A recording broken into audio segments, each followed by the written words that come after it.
সিরাতুন নবী সাল্লাল্লাহু আলাইহি ওয়াসাল্লাম আলোচনা করবেন শেখ মতিউর রহমান মাদানী।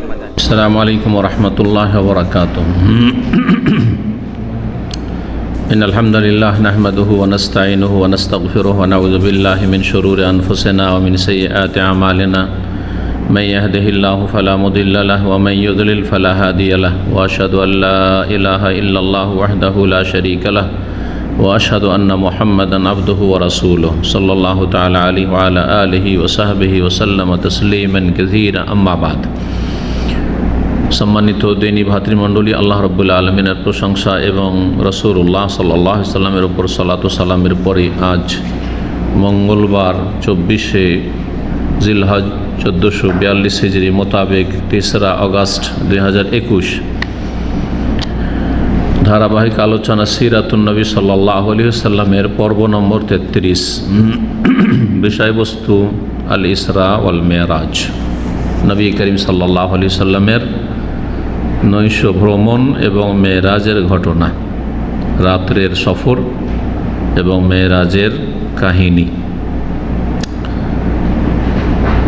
রাসূলুল্লাহ সাল্লাল্লাহু আলাইহি ওয়াসাল্লামের যে মেরাজের ঘটনা ঘটে, তার পূর্বে রাসূলুল্লাহ সাল্লাল্লাহু আলাইহি ওয়াসাল্লামের ওপর বহুমুখী বালা মুসিবত বিপদ আপতিত হয়, সেগুলো নিয়ে এর পূর্বে আলোচনা হয়েছে। যেমন সাহেবে আবু তালেবের ঘাঁটিতে নবী করিম সাল্লাল্লাহু আলাইহি ওয়াসাল্লাম, তাঁর বংশ বানু হাশেম, বানুল মুত্তালিব যারা মুমিনাত, তাদের অবরোধ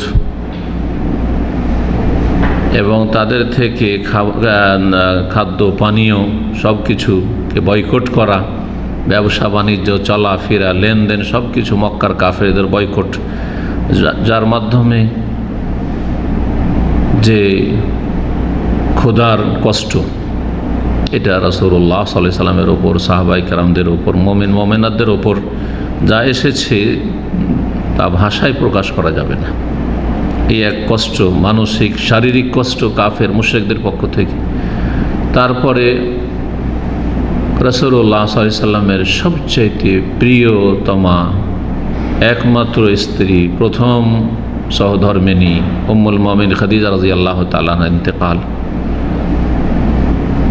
শ্রদ্ধেয়, সম্মানিত এবং অত্যন্ত দরদি চাচা আবু তালেব, তার ইন্তেকাল, যদিও কুফরের অবস্থায়, কিন্তু বড়ই দরদি ছিলেন এবং তিনি যতদিন ছিলেন ততদিন নবী সাল্লাল্লাহু আলাইহি সাল্লামের গায়ে হাত দেওয়ার কোনো সাহস করেনি কাফের মুশরিকরা।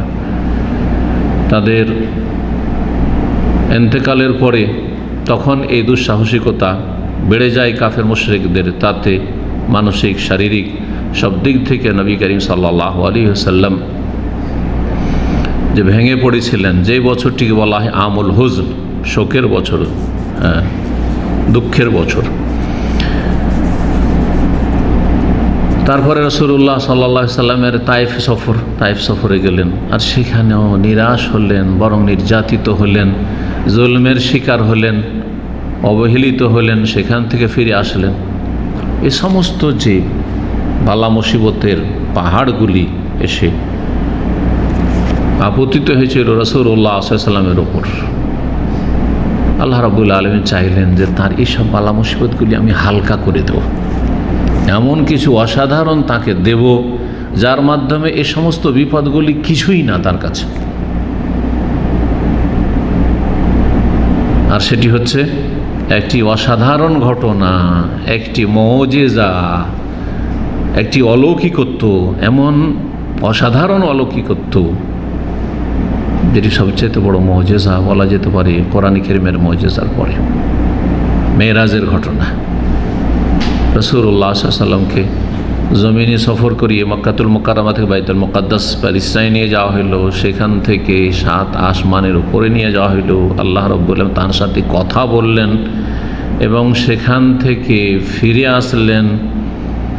আল্লাহ রাব্বুল আলামিন যে এত কাছে নিয়ে গেলেন নবী করিম সাল্লাল্লাহু আলাইহি সাল্লামকে, এর মাধ্যমে সমস্ত রকমের দুঃখ কষ্ট, মানসিক শারীরিক সব কিছু একবারে লাঘব হয়ে গেল।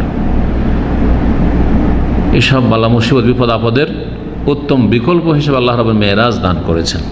এই হচ্ছে মেরাজের ঘটনা, এই ঘটনার প্রেক্ষাপট। মেরাজ সম্পর্কে দুটো কথা সিরাতের কিতাবে এসেছে, তা হচ্ছে আল ইসরা আর একটি হচ্ছে আল মেরাজ। ইসরা, আসরা, ইউসরি। ইসরা মানে নৈশ ভ্রমণ, রাত্রের ভ্রমণ, রাত্রের সফর। আর মেরাজ, আরাজা আরজো থেকে মেরাজ মানে হচ্ছে সিঁড়ি, হ্যাঁ, ওপর দিকে গমন। তো নবী করিম সাল্লাল্লাহু আলাইহি সাল্লামের জমিনি সফরটিকে মক্কা থেকে বাইতুল মুকাদ্দাস প্যালেস্টাইন পর্যন্ত এটাকে ইসরা বলা হয়, রাত্রের জমিনি সফর। আর বাইতুল মুকাদ্দাস থেকে ঊর্ধ্ব গগনে 7 আসমান পর্যন্ত যে সফর সেটাকে মেরাজ বলা হয়। নবী করিম সাল্লাল্লাহু আলাইহি সাল্লামকে মক্কাতুল মুকাররমা থেকে বাইতুল মুকাদ্দাসে নিয়ে যাওয়া হয়। মক্কাতুল মুকাররমা কোন জায়গা থেকে নেওয়া হয়েছিল এই মর্মে বিভিন্ন হাদিস রয়েছে, হাদিসগুলির সমন্বয়ের দিকে ইঙ্গিত করে দিচ্ছি। কোনো হাদিস আছে নবী করিম সাল্লাল্লাহু আলাইহি সাল্লামকে বাইতুল্লাহর নিকট থেকে নিয়ে যাওয়া হয়েছিল, ফেরেশতারা নিয়ে গেছিলেন। কোনো হাদিসে আছে উম্মে হানির বাড়ি থেকে নিয়ে গেছিলেন। তো আসলে ঘটনাটা কি? সেই দিন রাতে উম্মে হানি এর বাড়িতেই নবী করিম সাল্লাল্লাহু আলাইহি সাল্লাম রাত্রি যাপন করছিলেন। চাচাতো বোন আলী রাদিয়াল্লাহু তাআলা আনহুর বোন তার বাড়িতে ছিলেন। সেখান থেকে নবী করিম সাল্লাল্লাহু আলাইহি সাল্লামকে বাইতুল্লাহর কাছে নিয়ে আসা হয়। হিজর যে হাতিম, যে জায়গাটা ঘেরা রয়েছে, জি, এটা হচ্ছে হিজর আর এরই নাম হচ্ছে হাতিম। এইখান থেকে নবী করিম সাল্লাল্লাহু আলাইহি সাল্লামকে নিয়ে যাওয়া হয় মেরাজে। এর মাধ্যমে সমন্বয় হয়ে যাচ্ছে। যে হাদিসে হাতিমের কথা রয়েছে সেটাও ঠিক আছে, যেখানে রয়েছে ইন্দাল বাইতুল্লাহর নিকটে মানে বাইতুল্লাহর নিকটে হচ্ছে হিজর হাতিম। আর যাতে রয়েছে মেহানি মানে প্রথম মেহানির বাড়িতে ছিলেন, সেখান থেকে নিয়ে আসা হয় বাইতুল্লাহ। আর তারপরে সেখানে যা রয়েছে হাদিসে সেটা হচ্ছে যে নবী করিম সাল্লাল্লাহু আলাইহি সাল্লামের বক্ষ বিদীর্ণ করা হয়, আর তারপরে সেটা জমজমের পানি দিয়ে ধুয়ে পরিষ্কার পরিচ্ছন্ন করে দেওয়া হয়, আর ঈমান হিকমত দিয়ে ভরপুর করে দেওয়া হয়, আর তারপরে তাকে এই মোবারক সফরে নিয়ে যাওয়া হয়। ইসরা হচ্ছে মক্কা থেকে বাইতুল মুকাদ্দাস পর্যন্ত নিয়ে যাওয়া, আর মেরাজ হচ্ছে সৌদ হুসাইসাম এল আলামিল অলুবি, নবী করিম সাল্লাল্লাহু আলাইহি সাল্লামের যে 7 আকাশ পর্যন্ত আলামে অলুবি সুউচ্চ জগৎ পর্যন্ত আরোহণ। আর এই মেরাজ ছিল সশরীরে এবং রুহের সাথে। শরীর হলে তো রুহ থাকবে, রুহের সাথে, শুধু রুহ নয়, রুহের আত্মার শুধু মেরাজ ছিল না, বরং এই মেরাজ যেমন আত্মার ছিল তেমন শরীরের ছিল, সশরীরে এই মেরাজ ছিল। এটি হচ্ছে সঠিক মত। পক্ষান্তরে কিছু এরকম মত রয়েছে যে মতটি ভুল, একেবারে ভুল। সেটা হচ্ছে যে নবী সাল্লাল্লাহু আলাইহি ওয়াসাল্লাম মেরাজ নাকি শুধু আত্মিক ছিল, আত্মার মেরাজ ছিল, সশরীরে তিনি গমন করেননি। এই কথাটি আহলে সুন্নাত ওয়াল জামাতের কথা নয়, যদিও কেউ কেউ কোনো কোনো স্কলার আহলে সুন্নাতের এই ক্ষেত্রে বিভ্রান্তির শিকার হয়েছে। জি, এবং ইবনুল কাইয়িম রাহিমাহুল্লাহ এর জন্য অনেকগুলি দলিল পেশ করেছেন। জি, অনেকগুলি দলিল পেশ করেছেন। জি, যদি শুধু আত্মার মেরাজ হয়ে থাকে তাহলে এটা অসাধারণ কিছুই নয়, তাহলে এটা মেরাজ কোনো অসাধারণ ঘটনা মৌজিজা নয়, তাহলে সাধারণ বিষয়। আত্মার সারা দুনিয়া ভ্রমণ করা মুহূর্তের ভিতরে, আর 7 আসমানে চলে যাওয়া, আরও কোথাও জান্নাতে চলে যাওয়া, সব সম্ভব, হ্যাঁ, আত্মার জগতে।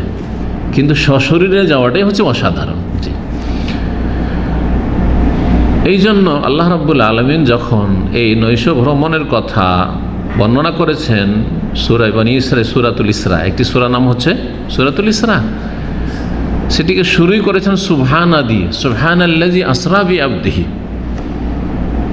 মহান পবিত্র তিনি, তার পবিত্রতা ঘোষণা করছে, তার তাসবিহ করছে। তাসবিহ কখন করে? আশ্চর্যজনক কোনো কিছু হলে বা আশ্চর্যজনক কোনো বিষয় বর্ণনা করলে। তো আল্লাহ রাব্বুল আলামিন যে বিষয়টি বর্ণনা আল্লাহর জন্য কোনো আশ্চর্যজনক নয়, কিন্তু বান্দার লক্ষ্য করে এটি হচ্ছে বড়ই বিস্ময়কর, বড়ই আশ্চর্যজনক।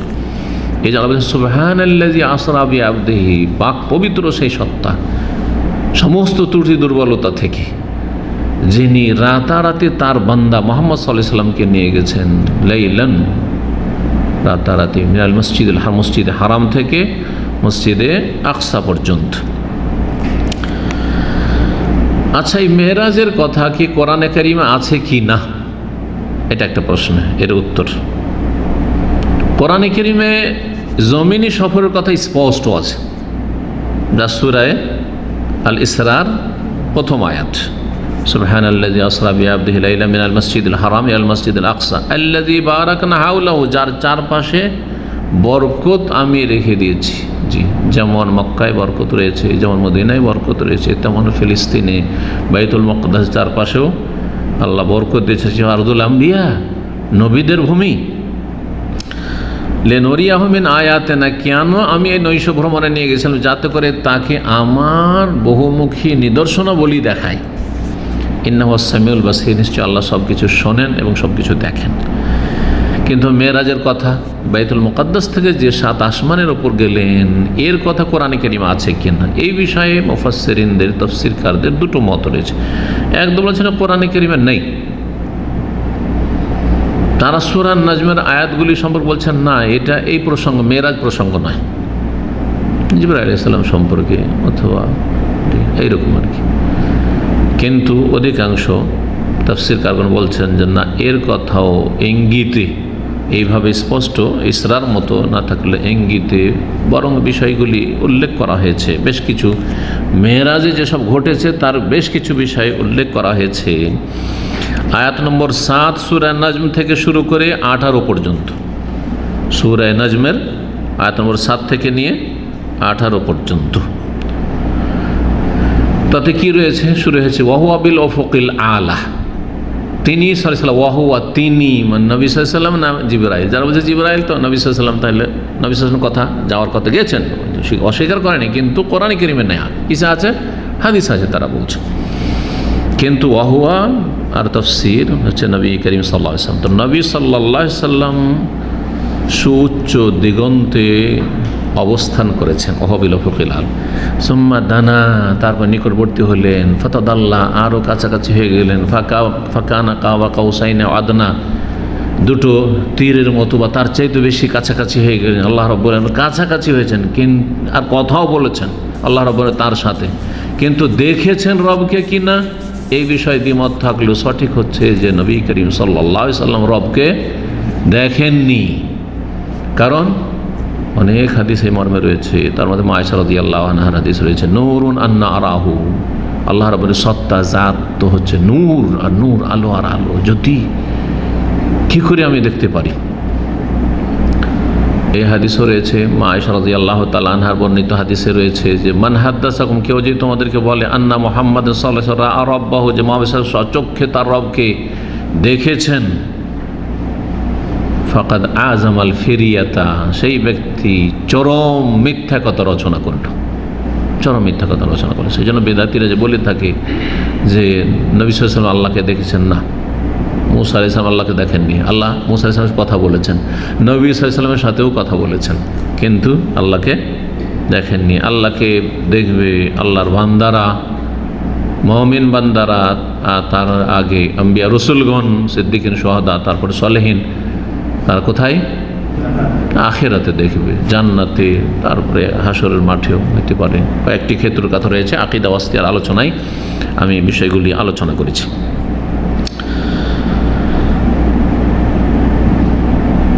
আঠারো নম্বর আয়াত রয়েছে লাকাদ রাআ মিন আয়াতি রাব্বিহিল কুবরা, নবী সাল্লাল্লাহু আলাইহি ওয়াসাল্লাম দেখেছেন মিন আয়াতি রাব্বিহি, তার প্রতিপালকের বড় বড় নিদর্শনগুলি, বড় বড় নিদর্শনগুলি দেখেছেন। তারপরে সেখানে সিদরাতুল মুনতাহার কথাও রয়েছে।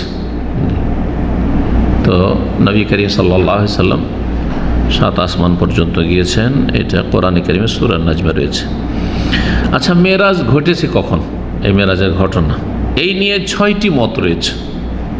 সিরাত রচয়িতাদের, সিরাতের লেখকদের 6টি মত রয়েছে।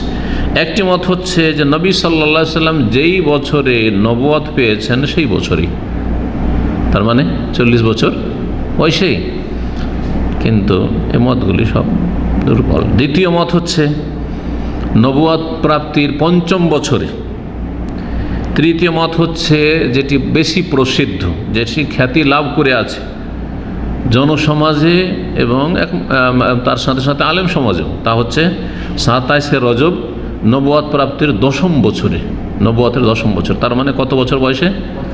50 বছর। দ্বিতীয়টি ছিল 45 বছর বয়সে, 40, 45, 50, 50-এর 27শে রজব। আর এইখান থেকে বিদআতপন্থীরা 27শে রজবকে ধরেই নিয়ে একবার চোখ বন্ধ করে 27শে রজবে কি করে? তারা শবে মেরাজের রাত্রি যাপন করে নফল ইবাদতবন্দি করে। যদি সঠিকও হয় যে মেরাজ হয়েছে 27শে রজবে, তারপরেও দলিল কোথায় যে এই রাতে নফল পড়তে হবে? এর দলিল আছে? তাহলে নিঃসন্দেহে বিদআত।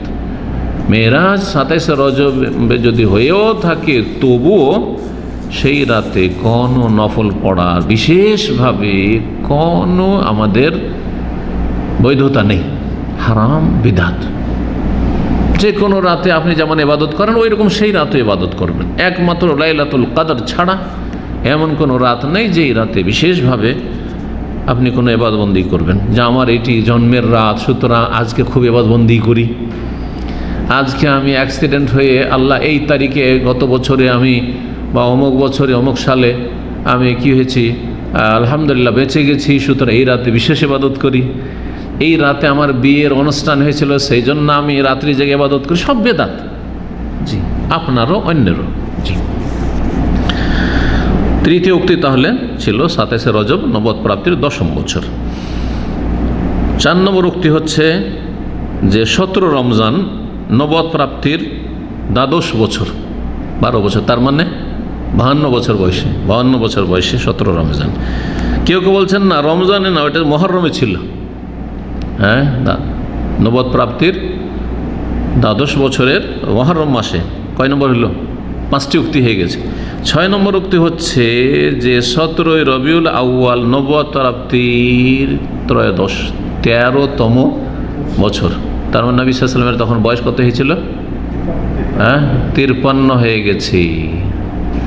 নবী করিম সাল্লাল্লাহু আলাইহি ওয়াসাল্লাম হিজরত করেছেন সেই বছরে, বরং সেই মাসে রবিউল আউয়াল মাসে, রবিউল আউয়াল মাসে হিজরত করেছেন, যখন নবী সাল্লাল্লাহু আলাইহি ওয়াসাল্লামের বয়স কত? 53 বছর। মক্কায় যখন নবুয়ত প্রাপ্তির 13টা বছর অলরেডি কেটে গেছে, তারপরে রাসূলুল্লাহ সাল্লাল্লাহু আলাইহি ওয়াসাল্লাম হিজরত করেছেন আল্লাহর নির্দেশে মদিনার উদ্দেশ্যে, আর মদিনায় গিয়ে 10 বছর অবস্থান করেছেন। টোটাল কত হলো? 63 বছর। এখন সংক্ষেপে মেরাজের ঘটনা। জিবরাইল আলাইহিস সালাম আসলেন এই মেরাজের রাতে বুরাক নামক একটি বাহন নিয়ে, যেটি ছিল গাধার চাইতে একটু বড় আর খচ্চরের চাইতে একটু ছোট। হাদিসে এই কথাগুলি রয়েছে। খচ্চর দেখেছেন? খচ্চর যারা ঘোড়ার চাইতে একটু ছোট হয়, জি, খচ্চর। কিন্তু এই অসাধারণ বাহনটি একটা ধাপ রাখত এত দূরত্বে যে যত দূর পর্যন্ত মানুষের দৃষ্টিশক্তি যায়, এক ধাপে যত দূর মানুষের দৃষ্টিশক্তি যায়, খোলা জায়গা এরকম। মুনতাহা তরফিহি। নবী করিম সাল্লাল্লাহু আলাইহি সাল্লাম সম্পর্কে বললাম যে মসজিদ হারামে নিয়ে আসা হলো উম্মে হানির বাড়ি থেকে, আর সেখান থেকে তাতে সওয়ার হলেন। তাহলে বোরাকের সফরটা ছিল জমিনি সফর, বোরাকে চড়ে সফর ছিল কোথায়? এখান থেকে জমিনি সফর। আর তারপরে বাইতুল মুকাদ্দাস আসলেন, জিবরাইল আলাইহিস সালাম সাথে ছিলেন। তারপরে সে বোরাককে বেঁধে দিলেন ওখানে, যেখানে অন্য অন্য আম্বিয়া রসুলগণ নিজের বাহন বাঁধতেন। তারপরে বাইতুল মুকাদ্দাসের মসজিদে আকসায় প্রবেশ করলেন, সেখানে 2 রাকাত সালাত পড়লেন, 2 রাকাত সালাত পড়লেন। আম্মা ফিহিমাল আম্বিয়া, সেখানে যখন নবী 2 রাকাত সালাত পড়লেন, তখন সমস্ত নবীদের ইমামত করলেন। নবী সাল্লাল্লাহু আলাইহি ওয়াসাল্লাম ইমাম, আর সমস্ত আম্বিয়া আদম আলাইহিস সালাম থেকে শুরু করে ঈসা আলাইহিস সালাম পর্যন্ত সমস্ত নবী হচ্ছেন মুক্তাদি। রহস্য কি? এর মাধ্যমে মানব জাতিকে এই ঘটনার মাধ্যমে, এই 2 রাকাত সালাতের ইমামতের মাধ্যমে জানিয়ে দেওয়া হলো যে এখন সারা বিশ্বের সমস্ত আম্বিয়া রসুলগণ এবং তাদের অনুসারীদের ইমামত নেতৃত্ব দিয়ে দেওয়া হলো কাকে? মুহাম্মদুর রাসূলুল্লাহ সাল্লাল্লাহু আলাইহি ওয়াসাল্লামকে।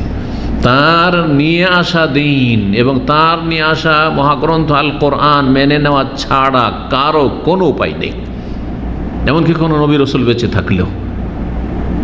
এই জন্যই নবী সাল্লাল্লাহু আলাইহি ওয়াসাল্লাম ওমর রাদিয়াল্লাহু তাআলা আনহুকে কোনো একটি ঘটনার প্রেক্ষিতে বলেছিলেন, আল্লাহি লাউ কানা মূসা হাইয়ান, আল্লাহর কসম করে বলছি আজকে মূসা আলাইহিস সালামও যদি জীবিত থাকতেন, মা ওয়াসিয়া ইল্লা ইয়াত্তাবিআনি, তারও কোনো উপায় ছিল না আমার অনুসরণ করা ছাড়া।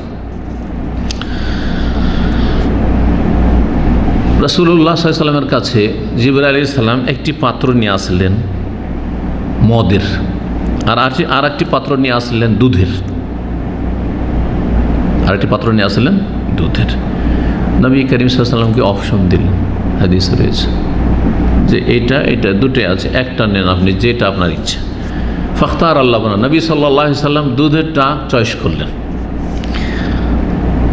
তখন জিবরাইল সাল্লাল্লাহু বললেন, আসাবতাল ফিতরা, আপনি ফিতরাতে ইসলামের প্রকৃতি যেটা ফিতরাতে আপনি পৌঁছেছেন, আপনি সঠিক সিদ্ধান্ত উপনীত হয়েছেন। হদিয়াত উম্মাতুকা, আপনিও সঠিক পথ প্রাপ্ত হয়েছেন এবং আপনার উম্মতও সঠিক পথ প্রাপ্ত হবে। আমা ইন্নাকা, শুনে রাখেন, যদি আপনি লাউ আখাযতাল খামরা, আপনি যদি মদের সেই গ্লাসটি বা পাত্রটি নিয়ে নিতেন, গাওয়াত উম্মাতুকা, তাহলে আপনার উম্মত গুমরাহ হয়ে যেত, পথভ্রষ্ট হয়ে যেত। কিন্তু আল্লাহ রাব্বুল হিদায়াত প্রতিষ্ঠিত রাখবেন। এই জন্য উম্মত হিসাবে, উম্মতে তো গুমরাহ লোক আছে, বরং অধিকাংশই তো গুমরাহ পথভ্রষ্ট লোক আছে, পাপী আছে, এটা না করা উদ্দেশ্য নাই। কিন্তু উম্মতে কিছু লোক পৃথিবীতে সর্বদা হকের ওপর বিজয়ী থাকবে, এটা হচ্ছে আসল কথা। এ উম্মতের পুরোটাই কখনো গুমরাহি ভ্রষ্টতার উপর একমত হবে না, যে পুরো উম্মত একেবারে জাহান্নামের পথে চলে গেছে, পুরো উম্মত একবারে শিরক বিদআতে ডুবে গেছে, একটিও তাওহীদবাদী নেই, একটিও সুন্নতের অনুসারী নেই, একটিও নামাজি নেই, এমনটা হবে না। হাদিস রয়েছে এই মর্মে, এবং এর উপর ইজমা রয়েছে উম্মতে মুসলিম আর উলামায়ে কেরামের, সেটা হচ্ছে ইন্না উম্মতি লা তাজতামি আলা দালালা, আমার উম্মত গুমরাহির ওপর, ভ্রষ্টতার ওপর কখনো একমত হবে না। সেটা কোনো এক দেশ থেকে গায়েব হয়ে যেতে পারে, ছিল এক দেশে মাশাআল্লাহ কোরআন সুন্নাহর অনুসারী সব ছিল, সালাফদের অনুসারী ছিল, আর তারপর ওই দেশে একটিও পাওয়া যায় না, এটা হতে পারে। কিন্তু দেখা যাচ্ছে আর এক দেশে গজিয়ে গেছে, থাকবে পৃথিবীতে, আপ ডাউন হবে। যারা ভালো পথে ছিল তারা এবং তাদের প্রজন্ম গুমরাহ হবে, চোখের সামনে দেখতে পাচ্ছেন। আর যারা গুমরাহির পথে ছিল তারা হেদায়েত হবে বা তাদের প্রজন্ম হেদায়েত হবে, যেমনটা দেখতে পাচ্ছেন। এটা হচ্ছে মানব জাতির ইতিহাস। আরেকটি কথা এখানে বলে দেওয়া ভালো হবে, শেখ সফিউর মোবারকপুরী রহমতুল্লাহ আলাইহি এখানে যেটা উল্লেখ করেছেন, এবং অধিকাংশ যারা সিরাত রচনাকারী তারা উল্লেখ করেছেন, সেটা হচ্ছে যে নবী করিম সাল্লাল্লাহু আলাইহি ওয়াসাল্লাম যে ইমামতটা করেছিলেন সেটা যাওয়ার পথে। কিন্তু আরেকটি সিরাতের কিতাব হাজাল হাবিব সাল্লাল্লাহু আলাইহি সাল্লাম, শেখ আবু বকর জাজাইরি রহমতুল্লাহ আলাইহি, যিনি মসজিদ নববীতে দার্স দিতেন, তার একটা তাফসির আইসারুত তাফাসির ওখান থেকে আছে। ওনার দার্স অনেক লোক বসতো, আমিও বসেছি ওনার, এই হিসাবে আমি সরাসরি ও ছাত্র, যদি মোদের ইউনিভার্সিটিতে উনি রিটায়ার করেছিলেন তখন, আর 2-3 বছর আগে ইন্তেকাল করলেন তিনি। তো তার সেই কিতাবে তিনি উল্লেখ করেছেন ফিরার পথে, যখন ফিরে আসলেন আবার কোথায় ফিরে আসলেন? আসমানি সফর থেকে বাইতুল মুকাদ্দাসে যখন ওখানে আসলেন, তখন আম্বিয়া রসুলগণ যারা তার অভ্যর্থনা জানিয়েছিলেন আকাশে সবাই এসে পৌঁছে গেছে পিছনে, আর আসার পরে তারা তার ইক্তেদায় 2 রাকাত সালাত আদায় করেছেন।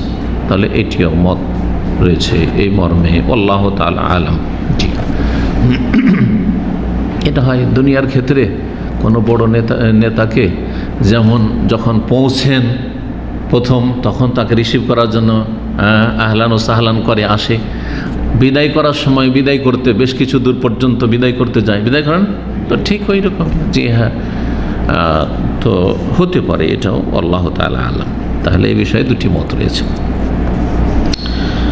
বাইতুল মুকাদ্দাস থেকে প্রথম আকাশে নিয়ে যাওয়া হলো, তারপরে জিবরাইল আলাইহিস সালাম দরজা খুলতে বললেন, আকাশের দরজায় নিযুক্ত মালায়েক ফেরেশতাকে, ফাফতি আলাহ খোলা হলো।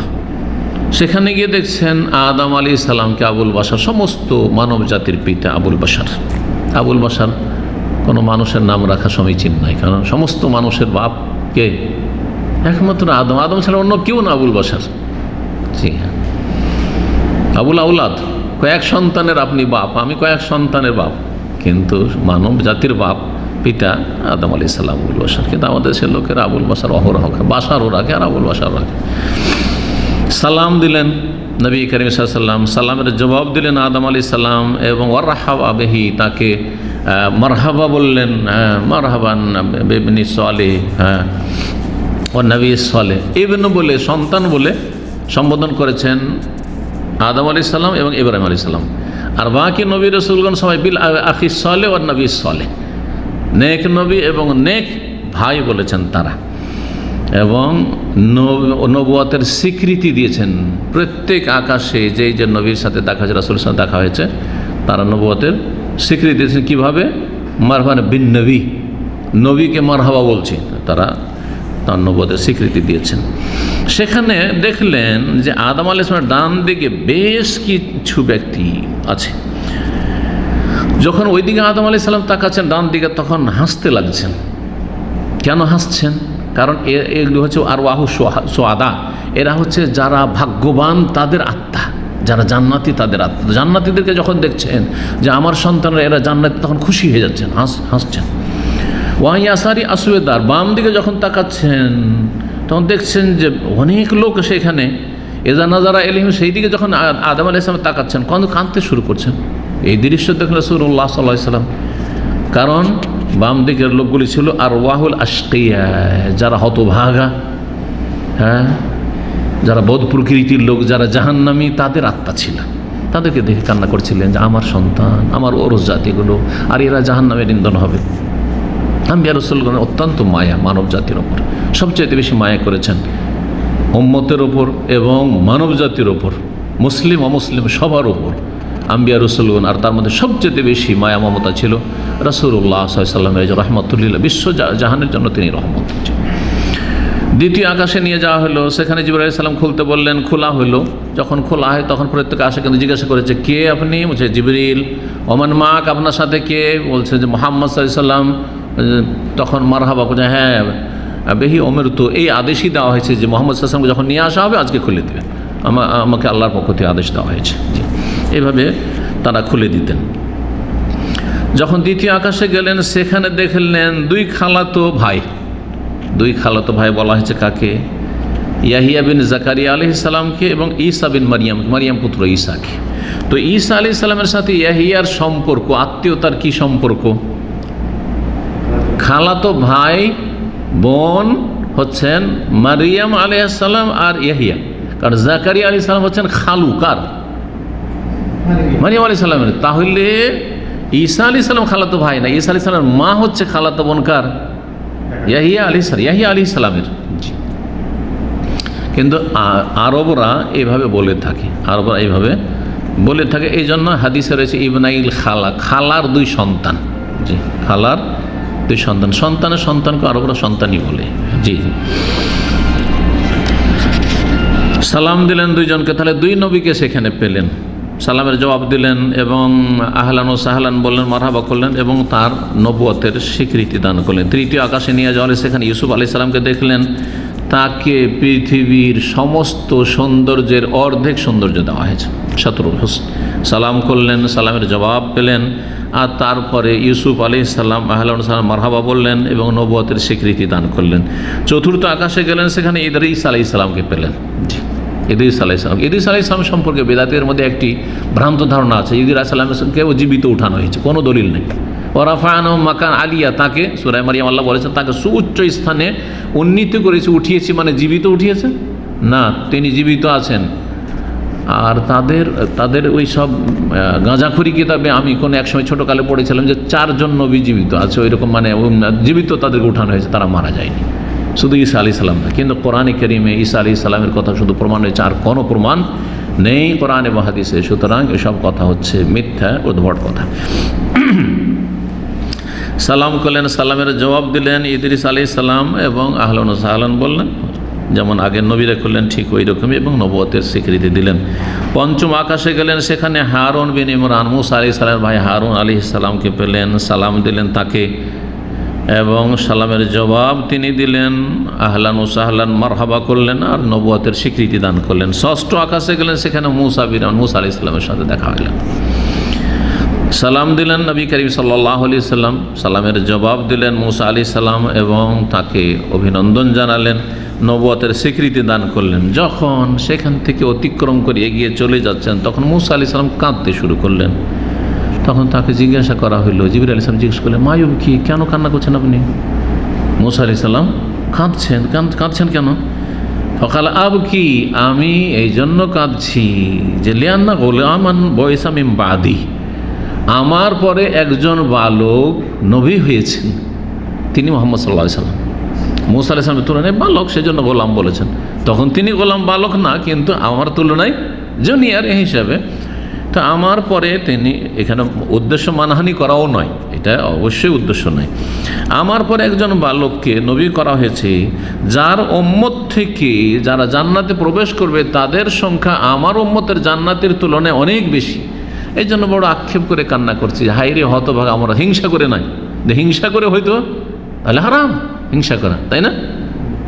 ও কেনা পাবে, ওর উম্মত কেনা যাবে, আমার উম্মত যেত, তাহলে হারাম। এটা নাম হাসাদ, হিংসা হারাম। কিন্তু আল্লাহ তাকেও দিয়েছেন, আমাকেও যদি দিত কোনো অসুবিধা নেই, জায়েজ আছে। যেটাকে গিবতা আরবিতে বলে, আরবিতে ঈর্ষা, গিবতা আর হিংসা, হাসাদ দুটোতে পার্থক্য করে। হাসাদ হারাম, সবসময় হারাম। হিংসা করা মানে হচ্ছে, হিংসার সংজ্ঞা হচ্ছে যে আল্লাহ তুমি ওকে কেন দিয়েছো, ও কেন পেয়েছে, ওটা ধ্বংস হয়ে যাক, হ্যাঁ কেড়ে নেওয়া হোক আর আমাকে দেওয়া হোক, এটা সবসময় হারাম। এবং হিংসাতে অন্তরে জ্বালা ছাড়া কিছু পাওয়া যায় না, কারো তকদির বদলানো যায় না। যাকে যা নসিব আল্লাহ দিয়েছেন সেটাই পাবে, তার কম বেশি পাবে না। তুমি তোমারটা পাবে, অন্যটা কখনো পাবে না, আর তোমারটা সে কেড়ে নেয়নি। পক্ষান্তরে গিবতা প্রশংসিত, গিবতা যে আল্লাহ তাকে দিয়েছে আমাকেও। যেমন আল্লাহ কাউকে ধন দিয়েছে, কাউকে এলেম দিয়েছে। আল্লাহ যদি আমাকেও এরকম ধন দৌলত দিত, তো আমি এরকম মসজিদ, মাদ্রাসা, দিনী কাজ, ইসলামী সেন্টার, আর কত যে কাজ করতাম, এরা করে না, আমি আরও অনেক করতাম। আল্লাহ তুমি আমার এই নেক নিয়তকে কবুল করো। তাহলে আপনার ধন সম্পদ থেকে খরচ করে যা নেকি পেতেন, আপনার নেক নিয়তের ওই নেকি পেতে থাকবেন, সব পেতে থাকবেন, কারণ আপনার সৎ নিয়ত রয়েছে। যেই ব্যক্তি খরচ করে নেকি পাচ্ছে, আর আপনি খরচ না করে ওর সমান নেকি পাবেন। জি, এলেম আল্লাহ যদি আমাকে এরকম এলে, তো আমিও এরকম দাওয়াতের কাজ করতাম, আমিও এরকম মানুষকে শিক্ষা দিতাম, ইনশাআল্লাহ নেকি পাবেন। যদি প্র্যাকটিক্যালি করতে পারলেন না, কারণ আল্লাহ ওই নিয়ামত দেননি, কিন্তু আপনি নেকি পাবেন সৎ নিয়ত। কিন্তু আল্লাহ ওকে কেন দিয়েছে, ওর কথা কেন শুনছে, ওর কথা না শুনুক, আমার কথা শুনুক। হারাম, হাসাদ, কাবিরা গুনাহ, দুনিয়া আখিরাত বরবাদ। কি বলছিলাম? তো মুসা আলাইহিস সালাম কান্না করলেন এই জন্য যে আল্লাহ যদি আমার উম্মত এই হতভাগা না হইতো, খারাপ পথে না চলতো, তারাও যদি সৎ পথে থাকতো, তো তাদের সংখ্যাও বাড়তো। এই জন্য কান্না করছে, উম্মতের উপর মায়া করে। সপ্তম আকাশে নিয়ে যাওয়া হলো, সেখানে ইব্রাহিম আলাইহিস সালামের সাথে সাক্ষাৎ হলো। সালাম দিলেন নবী সাল্লাল্লাহু আলাইহি সাল্লাম, সালামের জবাব দিলেন ইব্রাহিম আলাইহিস সালাম, এবং ইব্রাহিম আলাইহিস সালাম তাকেও কি করলেন, অভিনন্দন, অভ্যর্থনা জানালেন, মারহাবা বললেন, এবং নবুয়তের স্বীকৃতি দিলেন। সমস্ত নবী রাসূলগণ মারহাবান বিল ইবনি সালেহ ওয়ান নবী সালেহ। জি, নেমাল মাজি ও যা, তোমার আশা কতই না উত্তম হয়েছে, উৎকৃষ্ট হয়েছে। সেই সময় ইব্রাহিম আলাইহিস সালাম বাইতুল মামুরে হেলান লাগিয়ে বসেছিলেন। তো বাইতুল মামুর কোথায়? সপ্তম আকাশে, সপ্তম আকাশে আল বাইতুল বাইতুল মামুর কথা কোরআনে কারীমে উল্লেখিত হয়েছে। জি, আল বাইতুল মামুর, আল বাইতুল মামুরে আল্লাহ রাব্বুল আলামিন কি করেছেন? কসম করেছেন। জি, এই জন্য কোনো মসজিদের নাম বাইতুল মামুর রাখাটা আপত্তিকর, ওলামারা বলছেন। জি, আপত্তিকর, না রাখা উচিত। জি, এমন এক সেটি আল্লাহর ঘর, যেমন জমিনে বাইতুল্লাহ। বাইতুল্লাহ আদম সন্তানের মোমেনাতরা ইবাদতবন্দি করতে সারা দুনিয়া থেকে ছুটে আসে, আর বাইতুল মামুরে মালায়েকা ফেরেশতাগণ সেখানে ইবাদতবন্দির জন্য প্রবেশ করে। প্রতিদিন 70,000 করে ফেরেশতা আসে। আর কত ফেরেশতার সংখ্যা যে রয়েছে, এই যে শুরু হয়েছে যখন থেকে ফেরেশতা আল্লাহ সৃষ্টি করেছে, যখন থেকে বাইতুল মামুর সৃষ্টি করেছে, চলতে আছে বাইতুল মামুর ইবাদতবন্দি চলতে আছে প্রতিদিন 70,000, প্রতিদিন 70,000। কিয়ামত হয়ে যাবে, কিন্তু আর দ্বিতীয়বার পালা ফিরে আসবে না ওই প্রথম ফেরেশতাদের বা আগের ফেরেশতাদের, কারো পালা ফিরে আসবে, একবার করে তারা প্রবেশ করতে পারবে। তাহলে মানুষ এই ক্ষেত্রে আরও বেশি ভাগ্যবান যে অনেক মানুষ আছে বহুবার আল্লাহর ঘর বাইতুল্লাহ জিয়ারত করতে পারছে, বহুবার বাইতুল্লাহর তওয়াফ করতে পারছে, বহুবার গিয়ে বাইতুল্লাহর হজ উমরা করতে পারছে। আলহামদুলিল্লাহ বলুন, বেশ কিছু দিক থেকে আল্লাহ রাব্বুল আলামিন আদম সন্তানকে শ্রেষ্ঠত্ব দান করেছেন ফেরেশতাদের উপরে। জি, সব দিক থেকে মিলিয়ে বলবো না, কিন্তু সব দিক থেকে মিলিয়ে আম্বিয়া রাসূলগণের ক্ষেত্রে বলা যাবে। জি,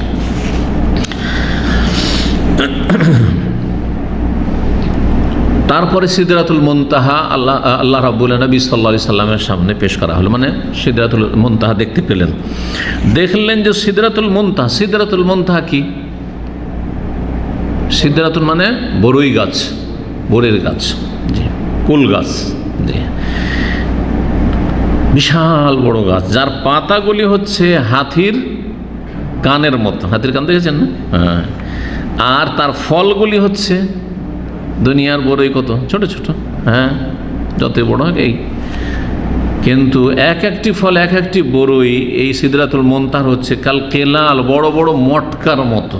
মটকা বোঝেন? বড় বড় পাত্র, মাটির পাত্রকে মটকা বলা হয়। বড় বড় ঘাড়া, মটকা বোঝেন না, ঘাড়া বোঝেন? হ্যাঁ। তারপরে দেখলেন যে এই সিদরাতুল মুনতাহা গাছটিকে স্বর্ণের প্রজাপতি যেন ঢেকে নিচ্ছে চারিদিক থেকে, স্বর্ণের প্রজাপতি করে চকমক চকমক করছে, সেগুলি ফেরেশতা মালায়েকা। জি, এবং আল্লাহ রাব্বুল আলামিনের নির্দেশে আরও এত সৌন্দর্যময় করা হয়েছে এই সিদরাতুল মুনতাহাকে। বলছেন এত সুন্দর সে আল্লাহর সৃষ্টি যে মানুষ নিজের ভাষায় তার সৌন্দর্য প্রকাশ করতে পারবে না, এত সুন্দর লাগছে এই সিদরাতুল মুনতাহা দেখতে নবী করিম সাল্লাল্লাহু আলাইহি ওয়াসাল্লামকে। সুম্মা উরিজা বিহি আল জব্বার, তারপর আল্লাহ রাব্বুল আলামিন যিনি আল জব্বার জুল জালাল, তার কাছে উঠিয়ে নিয়ে যাওয়া হইল নবী করিম সাল্লাল্লাহু আলাইহি সাল্লামকে। ফাদানা মিনহু, নবী সাল্লাল্লাহু আলাইহি সাল্লাম তার নিকটবর্তী হয়ে গেলেন। এমন কি হাত্তা কানা কাবা কাউসাইন আওয়াদনা, ওই যে সূরা নাজমে একটু আগে বললাম, ফাকানা কাবা কাউসাইনে, দুই ধনুকের সমান বা তার চাইতেও কাছে একবারে হয়ে গেছেন আল্লাহ রাব্বুল আলামিনের। জি, আর তারপরে কথা বলেছেন ফাআউহা ইলা আবদিহি মা আওহা, সূরা নাজমে রয়েছে, যা চাইলেন তার বান্দাকে ওহী করলেন আল্লাহ রাব্বুল আলামিন। তার মধ্যে গুরুত্বপূর্ণ ওহী ছিল 50 ওয়াক্ত সালাতের ওহী। 50 ওয়াক্ত সালাত ফরজ করে দিলেন নবী করিম সাল্লাল্লাহু আলাইহি ওয়াসাল্লাম এবং তার উম্মতের উপর প্রতিদিন। নিয়ে ফিরে আসলেন 50 ওয়াক্ত সালাত। মূসা আলাইহিস সালামের কাছ দিয়ে অতিক্রম করছিলেন কোন আকাশে? 6ষ্ঠ আকাশে। মূসা আলাইহিস সালাম জিজ্ঞাসা, বেমা আমার আকা রব্বুকা, আপনার রব আপনাকে কি হুকুম দিলেন, কি ফরজ করলেন? কালা বি খামসিনা সালাত, 50 ওয়াক্ত সালাত দিনে, 24 ঘন্টায় 50 ওয়াক্ত সালাত। তাহলে প্রতি 25 মিনিটে, হ্যাঁ, প্রতি 20 থেকে 25 মিনিটের মধ্যে একটা করে সালাত পড়তে হবে। যদি সেটাকে ভাগ করে দেয়, সুবহানাল্লাহ, তাহলে সারা দিন রাত শুধু সালাতে লেগে থাকতে হইতো। এখনই শতকরা 97 থেকে 98 জন বেনামাজি, 98 পরিসংখ্যান অনেকটা রয়েছে। জি হ্যাঁ, বেনামাজি মানে আধা নামাজি, ওগুলো বেনামাজি। ফজর পড়ে, 4 ওয়াক্ত পড়ে, 3 ওয়াক্ত পড়ে, কোনো দিন পড়ে না, সবগুলি বেনামাজি। কিন্তু নামাজিকে, মুসল্লিকে যে 5 ওয়াক্ত পড়ে, তো 5 ওয়াক্ত পড়ার সঙ্গে শতকরা 2 জন উম্মতে মুসলিমে বর্তমান যুগে। আর তার মধ্যে আবার বিদাতি নামাজ তো আছে। ওতে যে কত লোক যাবে, ভুয়া জালিয়াতিতে যাবে, তো বাঁচবে কয়টে? বোঝা গেছে? বেদাতি নামাজ পড়া না পড়া সমান হয়ে গেছে। তিন বেদাত দিয়ে শুরু করেছে নামাজ, নামাইতো দিয়ে শুরু করেছে, যায় নামাজের দোয়া দিয়ে শুরু করেছে, আর তারপরে ইখতিদারিত বিহাজাল ইমাম দিয়ে শুরু করেছে, সম্মিলিত মোনাজাত দিয়ে শেষ করেছে, আর নামাজের ভিতরও বেদাত করেছে। যার ফলে এদের যে নামাজের কি অবস্থা আল্লাহ ভালো জানে। আল্লাহ হেদায়েত করেন জাতিকে। 50 ওয়াক্ত সালাত বললেন মুসা আলাইহিস সালাম, ইন্না উম্মাতা লা তুতিকু যাল, আপনার উম্মত এটা পারবে না, মোটেই পারবে না। ইরজি ইলা রাব্বিকা, রবের কাছে ফিরে যান, ফাসালু তাখফিফ, হালকা করা চান, যে আল্লাহ হালকা করে দাও। আমার উম্মতে, তোমার উম্মতের চেয়ে অনেক শক্তিশালী ছিল, অনেক মজবুত ছিল, তাও পারেনি, দেখেছি আমি, খুব চেষ্টা করেছি। জিবরাইল আলাইহিস সালাম তাকে দেখছেন যে কি বলে, সঙ্গীও যদি বলে যে আমি যাবো না, তাহলে তো যাওয়া যাবে না। তো জিবরাইল আলাইহিস সালাম দিকে ঘুরে দেখছেন নবী সাল্লাল্লাহু আলাইহি ওয়াসাল্লাম, তখন জিবরাইল আলাইহিস সালাম বলছেন যে হ্যাঁ, ইনশাআল্লাহ, না, যদি আপনি চান যে ফিরে যাবো তো ফিরে যাবো, ফিরে যাবো। ফিরে আসলেন, আল্লাহকে এসে বলে, আল্লাহ ভারী হয়ে গেছে, একটু হালকা করে দেন। চলো 10 মাইনাস করে দিলাম, 40। তারপর আবার মূসা আলাইহিস সালামের কাছে আসলেন, জিজ্ঞেস করলেন যে কী হয়েছে? ওই যে 10 কমে দিয়েছে, এখন 40, মেলা কমে গেছে। হ্যাঁ, কিন্তু মুসা আলাইহিস সালাম বলেছেন না, সেটাও পারবে না, যান ফিরে যান, যান ফিরে যান, এই ফিরাইতে থাকলেন। প্রতিবারে ফিরে যান আল্লাহর কাছে, প্রতিবারে 10 কমায়, 10 কমাইতে কমাইতে হ্যাঁ দ্বিতীয়বার কততে আসলো? 30-এ আসলো। তৃতীয়বার 20-এ আসলো। চতুর্থবার 10-এ আসলো। পঞ্চমবার 5 কমানো হইল, যে এবার 5। নবী সাল্লাল্লাহু আলাইহি ওয়াসাল্লাম বুঝতেও পেরে নিয়েছেন যে এবার তো আর বেশি কমানো হলো, 5ই কমানো হয়েছে, 5 কমানো হয়েছে, যাও 5 দিয়ে দিলাম তোমাকে।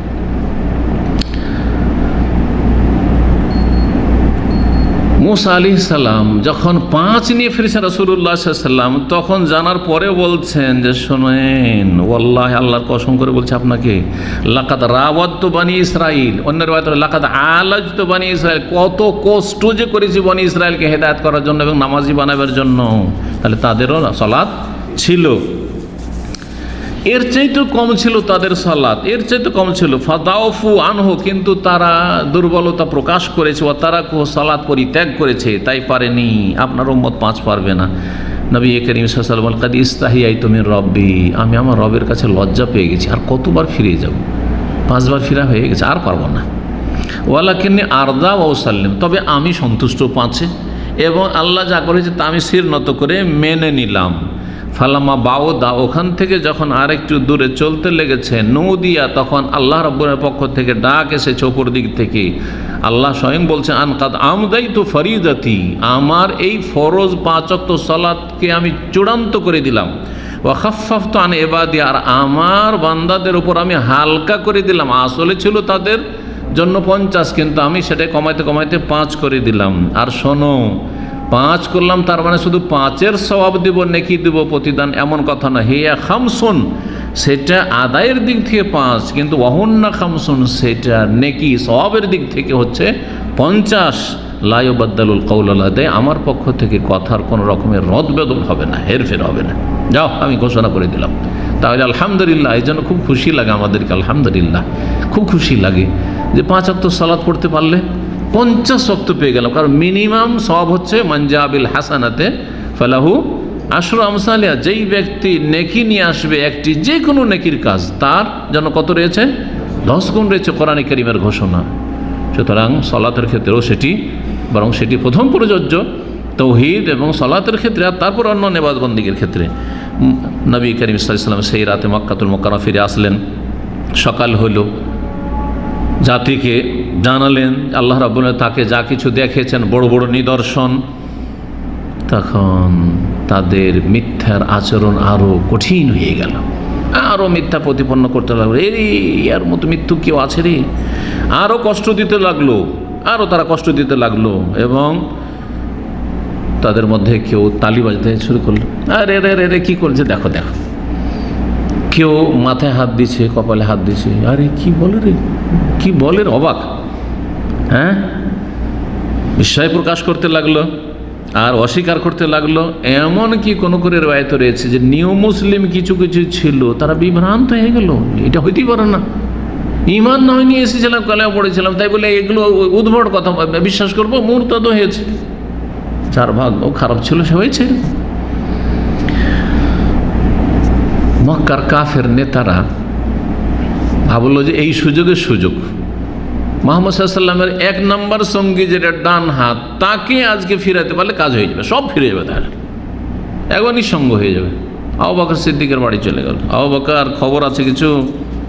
কি সব জানিয়ে দিলে যে তোমার সঙ্গী মুহাম্মদ বলছে যে এতদিন তো দুনিয়ার কথা বলতে, এখন বলছে যে 7 আকাশে, রাতেই নাকি ও বাইতুল মুকাদ্দাস ফিলিস্তিন গেছে। 1 মাস আমাদের যেতে লাগে, 1 মাস আসতে লাগে, 2 মাসের রাস্তা এখানে, আর তারপরে 7 আকাশের ওপর গিয়েছে, আর কত কি শোনাচ্ছে আমাদেরকে। আবু বকর সিদ্দিক সেই সময় বলেছিলেন, ইনকানা কালা যালিকা ফাকাদ সাদাকা, যদি সত্যি আমার নবী সাল্লাল্লাহু আলাইহি ওয়াসাল্লাম বলে থাকেন তাহলে সত্যি বলেছেন, তিনি মিথ্যে বলতে পারেন না। আল্লাহু আকবার। কালু, তখন তারা বলে, তুমি পাগল হয়েছো? আর তুসাদ্দিকু আলা যালিকা, এটাও তুমি বিশ্বাস করছো? এটাও তুমি বিশ্বাস করছো যে এই রাতের মধ্যে এতগুলি কাজ করে চলে এসছে, আর আকাশ ঘুরে চলে এসছে, 7 আকাশ। কালা ইন্নী লা উসাদ্দিকু আলা আবআদ মিন যালিক, এর চাইতে অনেক অনেক বড় কথা আমরা বিশ্বাস করি, আমি বিশ্বাস করেছি। ওসাদ্দিক আলা খাবরিস সামাই ফি গদুয়াতিন আও রাওহা, সকাল বিকেল আসমান থেকে জিবরাইল আসছেন, খবর আসছে, আবার বিকেল ওই এলো, সকালে হলো, ওই আসে, আসমানের সংবাদ আসছে, সব বিশ্বাস করে নিচ্ছি না দেখে। তো নবী সাল্লাল্লাহু আলাইহি ওয়াসাল্লাম গেছেন, এটা বিশ্বাস করতে অসুবিধাটা কি? সেই দিন নবী করিম সাল্লাল্লাহু আলাইহি ওয়াসাল্লাম তাকে যে উপাধি দিয়েছিলেন সেই উপাধিটি ছিল সিদ্দিক। সিদ্দিক আবু বকর সিদ্দিক, মহাসত্যবাদী, বড়ই সত্যায়নকারী। কাফেররা দেখলো যে একে হারাইতে হবে, মুহাম্মদ সাল্লাল্লাহু আলাইহি ওয়াসাল্লামকে, পরীক্ষা নেওয়া শুরু করলো।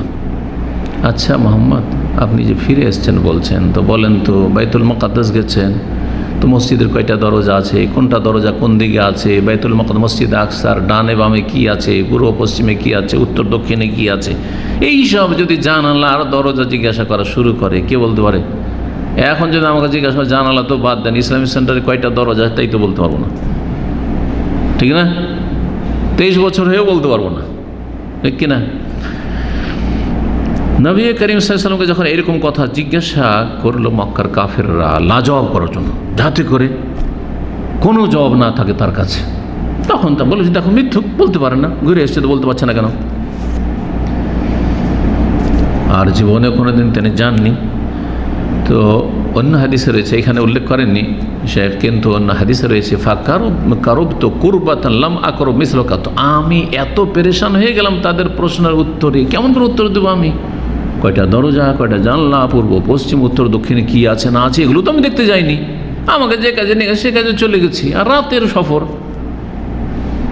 এইরকম পেরেশানি আমার কোনো দিন হয় যে আজকে তো এদের কাছে আমি মিথ্যুক সেজে গেলাম। সাথে সাথে আল্লাহ কি করছেন? বাইতুল মুকাদ্দাসকে একবার টিভির পর্দার মতো করে খুলে দিচ্ছেন।